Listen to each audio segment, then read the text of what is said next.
Hello students, welcome to Study World. Today we will learn a topic from the chapter Electricity.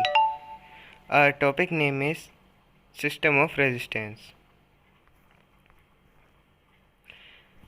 There are two types of resistors. दो type के resistors होते हैं, एक series resistor और एक होता है पैरेलल resistors.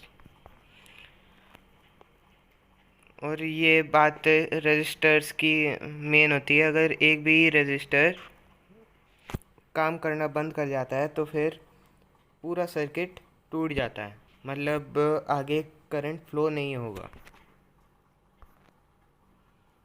अब दो टाइप के रजिस्टर थे, सीरीज रजिस्टर्स और पैरेलल रजिस्टर्स. अब इन दोनों रजिस्टर्स में हम देखते हैं डिफरेंस क्या है.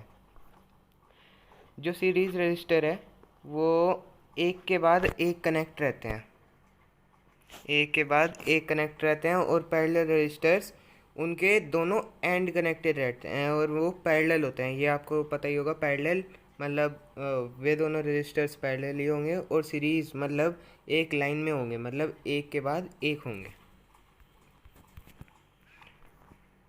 अब देखो, जो इक्विवेलेंट रेजिस्टेंस, मतलब इसको आप ये मान लो कि टोटल जो रेजिस्टेंस है वो उनके जो इंडिविजुअल रेजिस्टेंस होती है उनके सम के बराबर होती है, ठीक है. और जो पैरेलल रेजिस्टर्स है उनका जो टोटल रेजिस्टेंस है उसका जो अगर हम रेसिप्रोकल कर देते हैं तो उसके जो इंडिविजुअल रेसिप्रोकल्स हैं उनके सम के बराबर ये होता है. ओके. अब इसमें सीरीज रजिस्टर्स में जो करंट है वो सेम रहता है और वोल्टेज डिस्टर्ब हो जाती है, मतलब वोल्टेज कांस्टेंट नहीं रह पाती. और पैरेलल रजिस्टर्स में जो करंट है वो डिस्टर्ब हो जाता है और वोल्टेज सेम रहती है. अब देखो, हम यहाँ पर डायग्राम के साथ समझेंगे.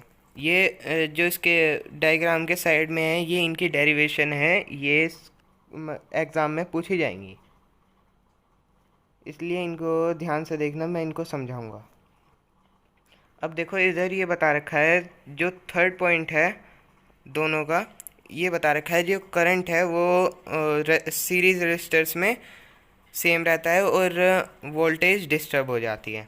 तो जो लेफ़्ट हैंड साइड वाला जो डायग्राम है वो है सीरीज रजिस्टर्स का. अब इसमें देखो, जो करंट है वो सेम है, मतलब आई जो है वो सेम है. और जो रजिस्टर्स वहाँ लगे हुए हैं उनकी वजह से जो वोल्टेज है वो डिफ़र कर गई है.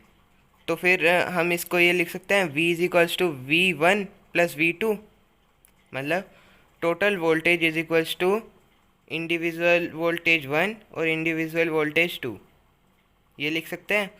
अब एक हमने पहले फॉर्मूला पढ़ा था, V is equals to IR पढ़ा था. अब इसकी मतलब V की जगह IR रख सकते हैं हम, तो ऊपर वाली इक्वेशन में हम IR रख देंगे. अब V की जगह आ गया IR is equals to IR1 plus IR2. अब यहाँ पर I से सब I से सारे I कैंसिल हो गए हैं यहाँ पर, और क्या बचेगा, total resistance is equals to individual resistance 1 और इंडिविजुअल रेजिस्टेंस 2. ठीक है, ये वाली डेरिवेशन 3 मार्क्स की आएगी. और ये रहा पैरेलल रेजिस्टर्स.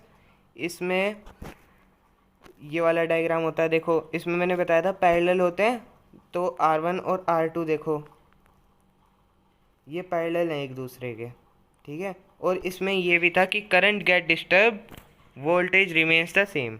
तो इसमें करंट डिस्टर्ब हो जाएगा और वोल्टेज जो है वो सेम रहेगी. अब देखो, अगर वो डिस्टर्ब हो गई है, करंट डिस्टर्ब हो गया है, तो फिर I is equals to I1 plus I2 लिख सकते हैं.